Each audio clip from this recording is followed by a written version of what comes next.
ప్రకాశం జిల్లాను కరువు వెంటాడుతోంది. దక్షిణ కోస్తా జిల్లాలో ఎప్పుడూ కరువుతో అల్లాడే ఈ జిల్లాలో వర్షాభావంతో ఈసారి పరిస్థితి మరింత దారుణంగా ఉంది. మునిపెన్నడూ లేని విధంగా ఖరీఫ్ రబీ పంటకు సాగు కాక లక్షల ఎకరాల పంట భూములు బీళ్లుగా మారాయి. మరోవైపు జిల్లాలో గొంతు తడుపుకునేందుకు కూడా గుక్కెడి నీళ్లు కరువవుతున్నాయి. చెరువులు వెక్కిరిస్తున్నాయి, ప్రాజెక్టులు ఎండిపోయాయి, సాగునీటికి నోచక పంట భూములు బీడువారాయి.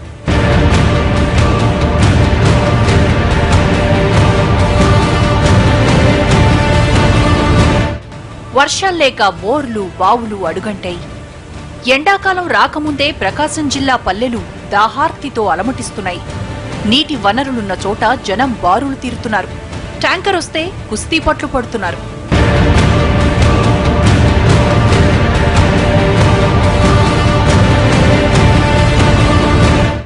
మంచినీటి కోసం చలమలు తవ్వుకుంటున్నారు. చుక్క చుక్క నీటిని తోడుకుంటూ కరువు కాలంలో ఈ పూట గడిస్తే చాలనుకుంటున్నారు. ఆంధ్రప్రదేశ్ రాష్ట్రంలో కరువు పేరెత్తగానే అనంతపురం తర్వాత కళ్లెదుట నిలిచేది ప్రకాశం జిల్లానే. పేరుకు కోస్తా జిల్లాలోనే ఉన్నా పూర్తిగా మెట్ట ప్రాంతం కావటంతో తరచూ కరువు కోరల్లో చిక్కుకుంటోంది ప్రకాశం జిల్లా.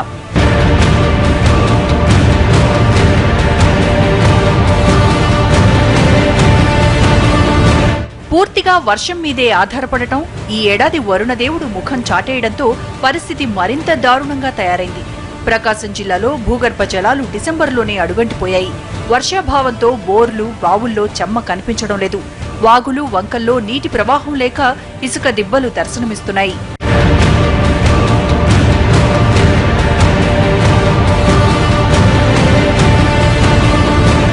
ప్రకాశం జిల్లా రైతులకు ఖరీఫ్ రబీ సీజన్లు అస్సలు కలిసి రాలేదు. పంటలతో పచ్చగా కళకళలాడాల్సిన సాగు భూములు బీళ్లుగా మారాయి. అరకొరగా వేసిన పంటలు కూడా నీళ్లు లేక ఎండిపోతున్నాయి. ఎన్నో కరువు కాటకాలు చవిచూసిన ప్రకాశం రైతులు ఈ స్థాయిలో దుర్భిక్ష పరిస్థితులు చూసి బెంబేలెత్తుతున్నారు. పశువులన్నీ వలసపోయేవానికి అవకాశాలు ఎక్కువగా ఉన్నాయి. పశు సంపద నాశమైపోయేట్టుగా ఉంది. కావున ఈ కరువు జిల్లాగా ప్రకటించి ప్రతి మండలాన్ని కరువు జిల్లాగా ప్రకటించి ప్రభుత్వం వెంబటనే రైతులను ఆదుకోకపోతే ఆత్మహత్యలు పెరుగుతాయి, రైతులు ఎక్కువగా నష్టపోతారని కోరుకుంటున్నాము. ఇటు సాగునీటికి చాలా ఇబ్బందులు పడుతున్నాము. కాబట్టి మా యందు దయ ఉంచి ఏదన్నా ప్రత్యామ్నాయ ఏర్పాట్లు చేసి నీటిని విడుదల చేయించవలసిందిగా కోరుతున్నాము. వీలైతే ఏదన్నా పైనుంచి నీళ్ళు ఏమన్నా విడుదల చేస్తే డ్యాముల్లోకి నీళ్ళకి కూడా ఇబ్బంది లేకుండా చాలా రైతులకు ఇబ్బంది లేకుండా ఉంటుందని నేను మనవి చేస్తున్నాను. ఆంధ్రప్రదేశ్ రాష్ట్రంలో కొన్ని ప్రాంతాల్లో మంచి వర్షాలు పడ్డా ప్రకాశం జిల్లాని మాత్రం వరుణుడు చిన్నచూపు చూశాడు. వర్షాభావంతో నీటి వనరులు డిసెంబర్లోనే ఎండుముఖం పట్టడంతో వేసవి సమయానికి పరిస్థితి మరింత దారుణంగా మారబోతోంది. వర్షాభావంతో రైతులు అరకొరగానే పంటలేసిన అవి కూడా చేతికందలేదు. జలాశయాల్లో చూద్దామన్నా చుక్క నీరు కనిపించడం లేదు. పంటలు ఎలా కాపాడుకోవాలో అర్థం కాక ప్రకాశం రైతుల కష్టాలు అన్నీ కావు. ఖరీఫ్ తో పాటు రబీ కూడా రైతుల ఆశల్ని తుంచేసింది. జిల్లాలో లక్షల ఎకరాల్లో పంటలు సాగు కావాల్సి ఉన్నా వర్షాల్లేక సాగు గణనీయంగా తగ్గింది. అయితే సాధారణ వర్షపాతం కూడా నమోదు కాకపోవడంతో నీళ్లు లేక పంటలు ఎండుముఖం పట్టాయి.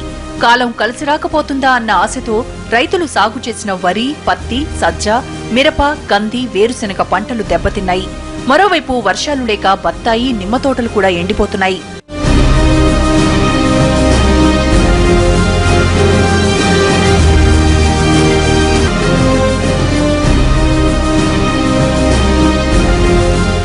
జిల్లాలో పంట పొలాలకు సాగునీటిని అందించేందుకు గుండకమ్మ, రాళ్లపాడు ప్రాజెక్టులతో పాటు రామతీర్థం, కంభం చెరువు వంటి జలాశయాలు ఉన్నా అన్నిట్లో నీళ్లు అడుగంటాయి. వరుణుడు ముఖం చాటేయడంతో అరకొరగా వేసిన పంటల్ని కూడా కాపాడుకునేందుకు దారి లేక రైతులు నానా అవస్థలు పడుతున్నారు. లేవు, పంటలు వేయటానికి మాకు అవకాశం లేకుండా ఉంది. పొలం అంతా ఊరకనే ఉంది. జొన్న, కంది అవి ఈ అదున్న మేము వేసుకునే పైర్లు ఇప్పుడు వర్షాలు లేవు కాబట్టి ఆ పైర్లు వేయటానికి వీలు లేకుండా పోయింది. మరోవైపు అప్పుడే తాగునీటి కష్టాలు మొదలయ్యాయి. తాగేందుకు గుక్కెడు నీళ్లు దొరక్క కిలోమీటర్ల దూరం బిందెలు చేతపట్టుకుని పరుగులు తీస్తున్నారు.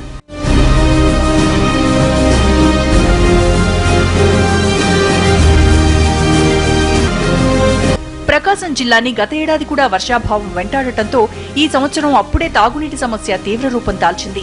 ముఖ్యంగా మార్కాపురం డివిజన్లో వేసవికి ముందే గొంతులు పిడచకట్టుకుపోతున్నాయి. మేము అసలు నీళ్ళకైతే ఎండల కాలం వస్తే పిల్లలు ఆ చెరువు కాడకు పోయి తెచ్చుకుంటాం సార్. నీళ్లు ట్యాంకీలు వచ్చి వెళ్ళిపోయిన తర్వాత ఆ చెరువు కాడకు పోయి తెచ్చుకుంటాం సార్. మాకు అసలు ఇబ్బంది అయిపోతుంది సార్. నాకు ఎండల కాలం ఇళ్ళకి మాకు ట్యాంకీ వచ్చిందండి, సరిపోవు నీళ్ళు. అసలుకి మాకు చాలా ఇబ్బందిగా ఉంది. చుట్టూ తిరిగి వెళ్ళి అటు వెళ్ళి తీసుకొచ్చుకోవాలి. మాకు నీళ్లు దొరకట్లేదు అసలుకి. వాళ్ళు పంపించే ట్యాంకీ అయితే సరిపోదు. ఎప్పుడో ఒక్కొక్కసారి అయితే 6 రోజులకు కూడా నీళ్లు రావు. అప్పుడు చాలా ఇబ్బంది పడుతుంటాం. వెళ్ళి ఆ చెరువు దగ్గర తెచ్చుకోవాల్సి వచ్చింది. భూగర్భ జలాలు అడుగంటడంతో కోట్లు ఖర్చు పెట్టి నిర్మించిన రక్షిత మంచినీటి పథకాలు అలంకార ప్రాయంగా మారాయి. బోర్లు, బావుల్లో నీటి మట్టం గణనీయంగా పడిపోయింది. వాగులు, వంకల్లో ఇసుక దిబ్బలు దర్శనమిస్తున్నాయి. గ్రామాల్లో చెరువులు కూడా పూర్తిగా ఎండిపోయాయి. చాలా గ్రామాల్లో చలమలు తవ్వి ఊరే ఆ కొద్దిపాటి నీటిని జనం తలా కొంత పంచుకుంటున్నారు.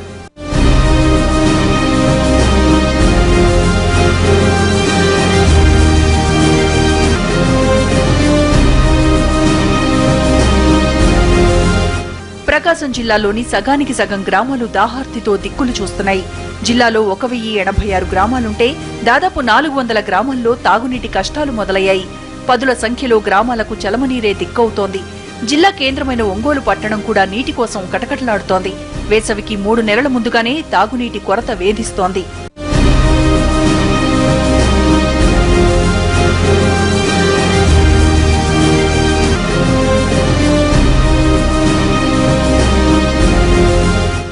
ఒంగోలులోని శివారు కాలనీలకు 4-5 రోజులకోసారి ప్రజలకు ట్యాంకర్ల ద్వారా నీటిని సరఫరా చేస్తున్నారు.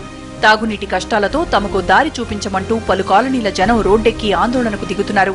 వేసవి ప్రారంభానికి ముందే పరిస్థితి ఇలా ఉంటే రాబోయే రోజుల్లో ఇంకెన్ని కష్టాలు పడాల్సి వస్తుందోనన్న ఆందోళన అందరినీ వెంటాడుతోంది. నీళ్లు సరిగా రావట్లేదు. పోయిన నెలలో కూడా ఇట్లాగే ధర్నా చేసాము. అప్పుడు కూడా పేపర్లో వచ్చింది, టీవీలో న్యూస్ వచ్చింది. ఆ రోజు మరోజు ఇచ్చారు నీళ్లు. మళ్ళీ ఇప్పుడు వారం అయింది నీళ్లు వచ్చి, మాకు నీళ్లు రావడం లేదు. ఎంతో దూరం నుంచి ఇస్తున్నారు. మా దగ్గరకు వచ్చే వరకు నీళ్లు రావట్లేదు. కరెంట్ వాళ్ళు ఏమో ఉదయం 2 గంటలు, మధ్యాహ్నం 2 గంటలు కరెంట్ తీస్తున్నారు. కరెంట్ తీసిన టైంలో నీళ్లు ఇస్తున్నారు. నీళ్ళేమో మాకు రావట్లేదు. తాగడానికి నీళ్లు కూడా లేవు. మాకు పంపులు లేవు. వారానికి ఒకసారి ట్యాంకీలు వస్తాయి. 15 మంది ఇల్లు ఉన్నారు. ఈడ ఒకళ్ళకి కూడా నీళ్లు సరిపోవు, సరిగా రావు. తనుకుంటున్నాం. ఈడ ఒకరికి వస్తే ఒకరికి రావు. పంపులు లేవు.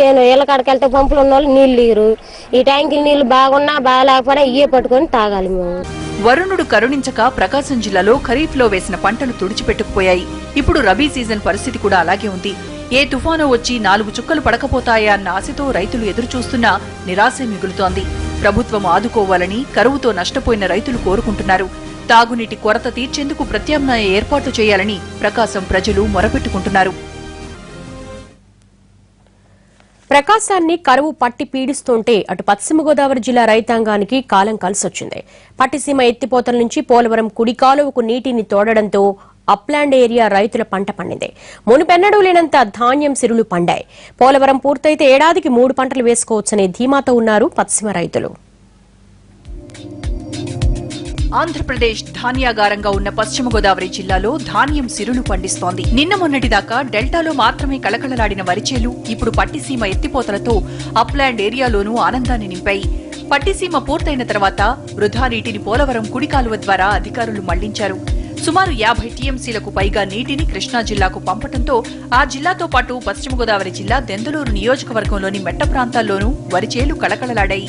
పోలవరం కుడి కాలువ నుంచి గోదావరి జలాల్ని మోటార్ల ద్వారా పంట చేలకు తరలించడంతో రైతుల పంట పండింది.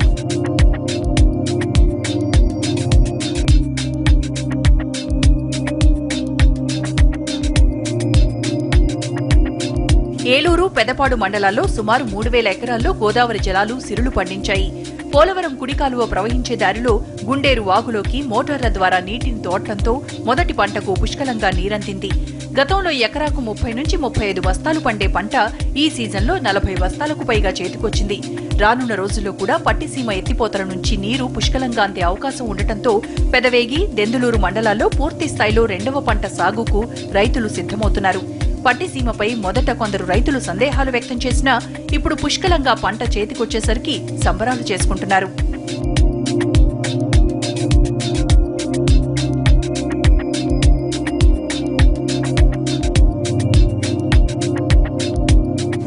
ప్రస్తుతం కృష్ణా డెల్టాకు సాగునీరు అందించడంతో పాటు పశ్చిమ గోదావరి జిల్లా మెట్ట ప్రాంత పంట పొలాలకు చరిత్రలో తొలిసారిగా గోదావరి నీరు పారింది. పట్టిసీమ లిఫ్ట్ ప్రారంభించిన తర్వాత భూగర్భ జలాలు కూడా పెరగడంతో మెట్ట ప్రాంతాల్లో వ్యవసాయం ఊపందుకుంటోంది.